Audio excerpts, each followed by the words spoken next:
Hey there, thanks for joining me. This is Patty Dominguez with episode 66. Today, I'm going to be sharing 3 ways to make sure that you are differentiating your business, even when you think that there is no differentiation available, because maybe it's in a crowded market or you're seeing a lot of the same things. So stick with me on this episode. I'll give you 3 quick tips, and I know this is going to help you differentiate. All right, here we go.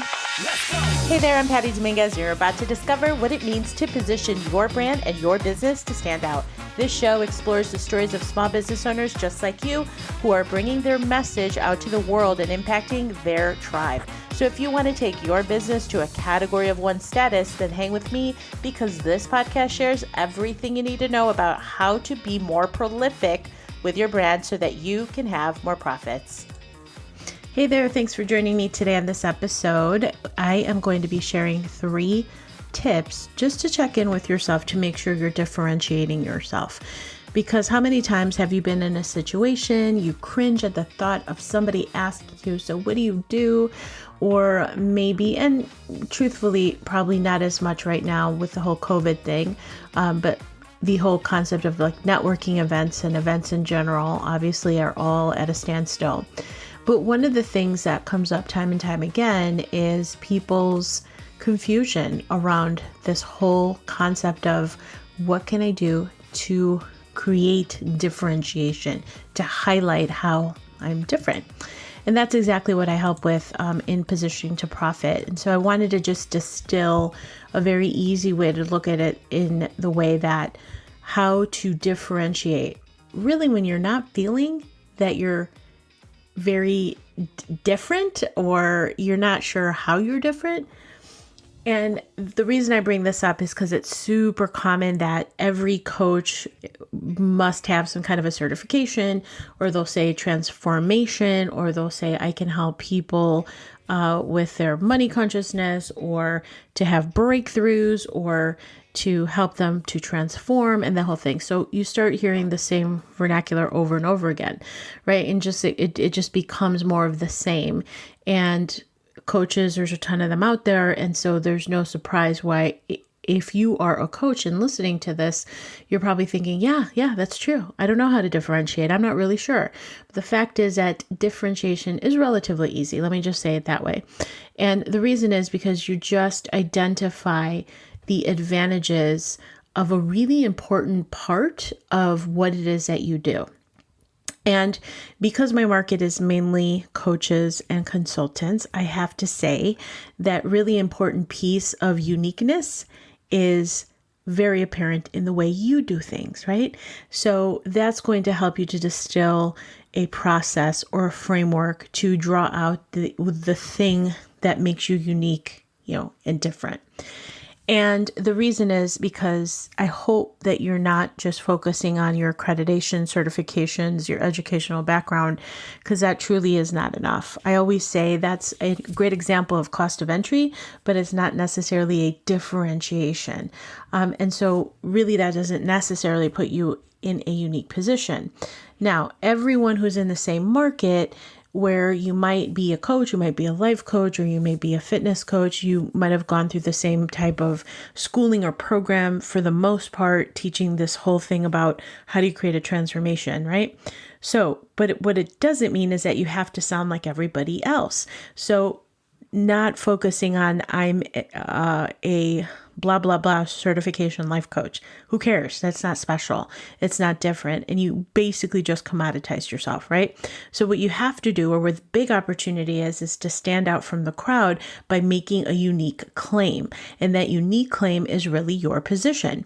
And how to parlay that is that you want to make sure that it's addressing a pressing problem, challenge with your premium prospect, your ideal customer, your ideal avatar, whatever it is you want to call them. And when you put yourself in that position where you're addressing a pressing problem or challenge, that is step 1. That's really what's going to help you to draw far and away just to be unique, right? And so what you really want to do is start by creating a list of your ideal customers' problems. Okay. think about the problems, the challenges, the fears, frustrations that they're having, and then ranking them, if you can, by level of severity. And really, you can brainstorm positioning statements that expresses how you solve for that challenge. And that is one way, because you're addressing immediately the thing that is most pressing to them, because it's not about your certifications, it's about what you can do for them. Everyone's channel is tuned into what's in it for me, right? WIIFM. So by doing this exercise, by literally just brainstorming what is the list of problems and challenges that my premium prospect or ideal customer, whatever you want to call it, that they're having. And then from there, you can rank them. Another great example is surveying, of course, or having 20 specific conversations around this and literally document this, because that feedback is gold. It's really easy to figure out then, right after you have crafted those problems, take a look at your competitive landscape. Who else is out there in your space? And chances are, because we're coaches, there's a ton of them out there. So just do a search for the competitors that are doing what you're doing at a grand level, let's say, at like those big wigs with the blue check marks on social, or the ones that you see right in your feed, or the ones that are well-known names. Let's just say that those are your competitors. And what you want to do is check on their websites to determine how they're positioning themselves. Because this whole idea of positioning is where you're wanting to capture that mind share in the mind of your target audience, your ideal customer. You really want to really create that as a goal, so that you're occupying that idea, right? So that you're positioning yourself, capturing that mind share as that go-to for that thing, for the different thing that you're going to be talking about. And you really want to focus on, how is it that I'm going to capture that mental space with my solution that is addressing my premium prospects' problems, so that I can form a meaningful rapport with them, so that they know, like, and trust me enough to pull out their credit card and invest in my program or coaching. Okay. So going through that competitive landscape work, it does take a lot of work, but I have to tell you, it is super important, and most people gloss over that. So do that with a minimum of 5 competitors, just to see what are their positioning statements, what are they claiming that you can take note of, to say, well, is there a new way for me to say this? Is there a unique way for me to say this? So that you're creating your white space. And that's really where the opportunity is just because you're in a bloody ocean of competition doesn't mean you can't carve out your own white space. And by doing that research, by looking at your competitors' websites, they're going to basically tell you how they are positioned if they've gone through this exercise of wanting to be positioned as unique, right?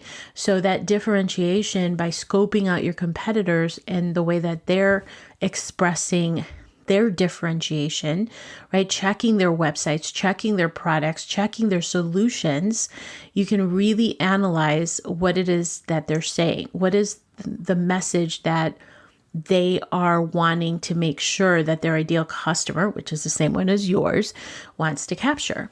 And so once you have done that homework of scoping out your competitors, taking a look at their websites, how they're positioning themselves, their products and services, of course, there's going to be some that are like what you have to offer. But again, you want to make sure that you're taking note of the claims that they're making, right? And so you want to make sure that you're using that as fodder for, okay, now that I know where everyone's at, where can I carve out my white space?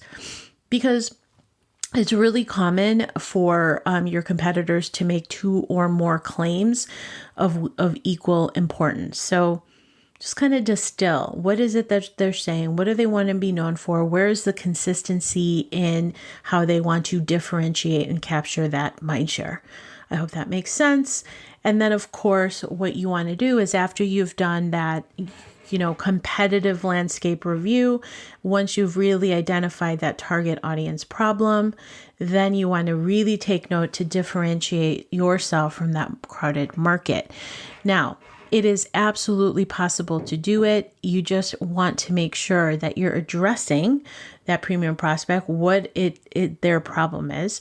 And because you're defining it in a new, unique way, because you're making sure that you're being consistent with your messaging of what it is you want to be known for and saying it over and over again, trust me, you'll get tired of saying your unique positioning statement way sooner than your audience will get from hearing it.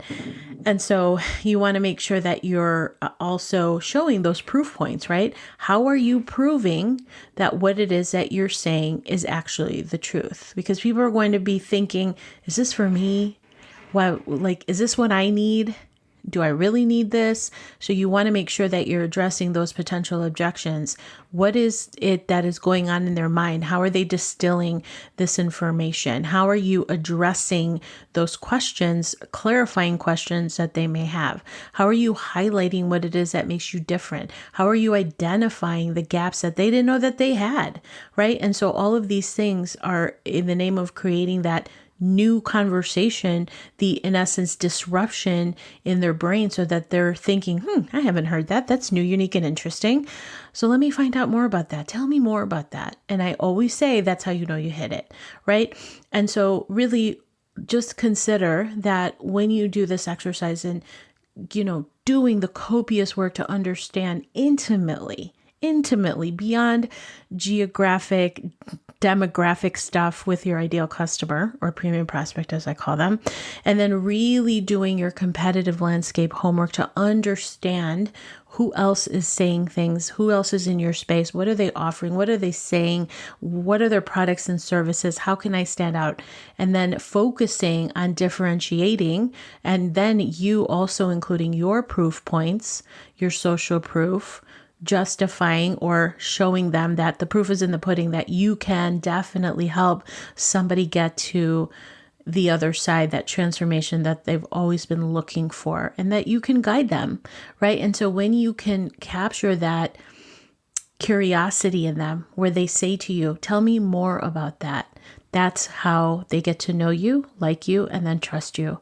And it's easy to stand out in your crowded market when you're able to solve for your customers' problems, right? Don't focus on your certifications or accreditations or any of that stuff. Again, that's just the cost of entry, if you will, to make sure that you're like, okay, yeah, you do know what you're doing. All right, well then how can you help me, right? Because that's really all that they're worried about.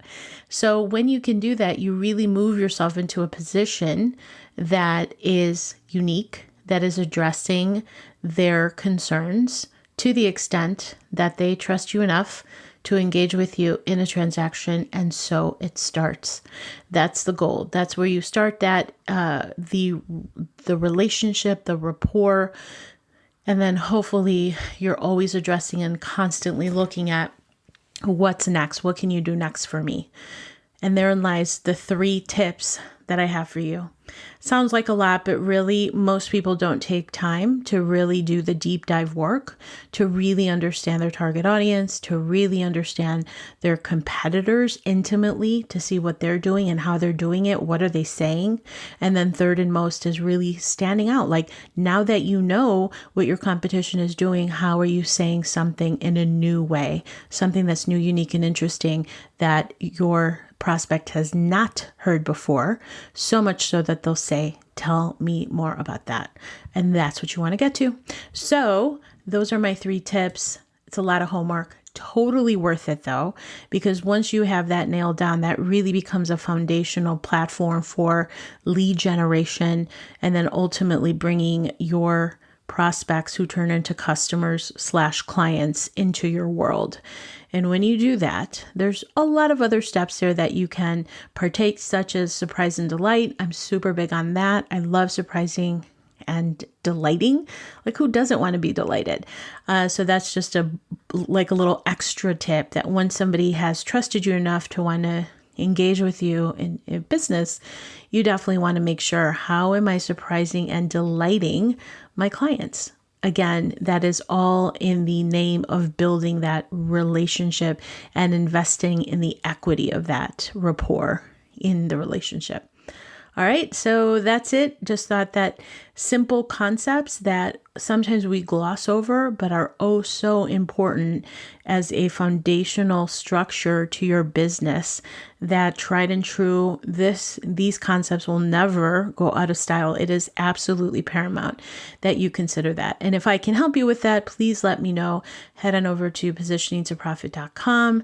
I have some cool things coming up, but it all starts by going to positiontoprofit.com. You can find out more about my program. And if you are interested in my community, it's prolificcafe.com, PROLIFIC cafe, CAFE.com, where we congregate and talk about our businesses, and everybody is growing their category of one so that they can make the competition irrelevant. Why? Because they're finding their white space and we are adding value to our own ideal prospects.